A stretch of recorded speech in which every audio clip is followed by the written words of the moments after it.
This presentation is about the importance of accessible technology for people with differing abilities. Right now, I am involved in a research study looking at the accessibility of technology to people with differing abilities, including visual impairments. While this study is centered on adults in the workforce, I am also interested in the connection to children in their preparation in school for their futures in the workforce and being competitive in a global economy.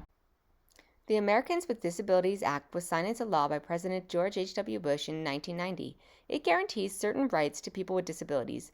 This includes rights to equal treatment in employment, state and local government activities, public accommodations, commercial facilities, transportation, and telecommunications.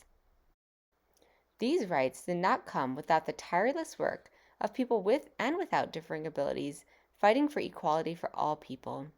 Although ADA was signed in 1990, people with disabilities are still fighting for equal access in all areas of life. We cannot think that we have achieved social justice while a whole group of people is left behind wondering where their rights are. As this protester has so elegantly put, silence is compliance. So often we do not even hear about the plight of those with disabilities or the heroes of the disability rights movement. Two such heroes pictured here are Judith Heumann and Stella Young. I recently read Heumann's memoir entitled Being Human, a play on her name, where she chronicles the difficulties of growing up as a child with a physical impairment and also her triumphs as a disability rights activist, especially with the passing of Section 504 of the ADA. According to the U.S. Department of Labor, in the United States, 7.6 million people with disabilities were employed in 2019.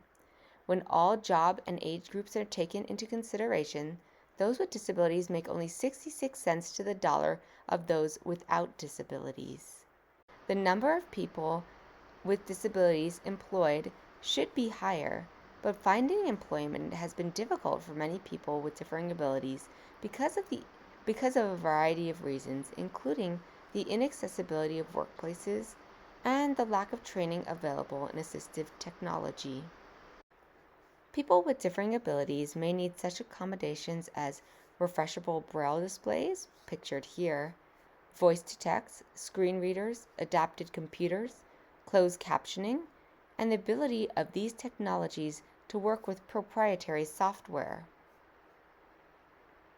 But learning how to use access technology doesn't start when you become an adult.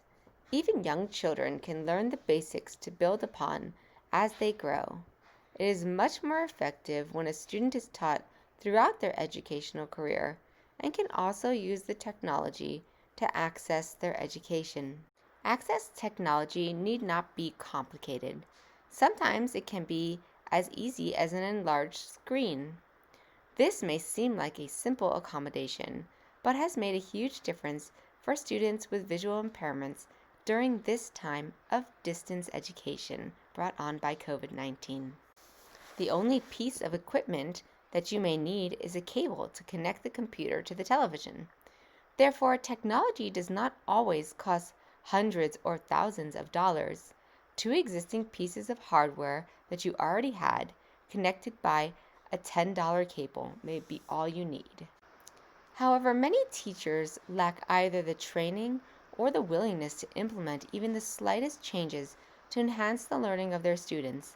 For example, I sent out a presentation to over 50 teachers who have a student with a cortical visual impairment with several simple accommodations for distance education. They involved simple downloads or Chrome extensions that can help students better visually access their learning. For example, one of these was to download a camera system that would allow you to change the background, thereby allowing students to better focus on you by reducing visual clutter. While many teachers emailed me back saying that they liked the accommodations, only one teacher actually implemented any of the suggestions.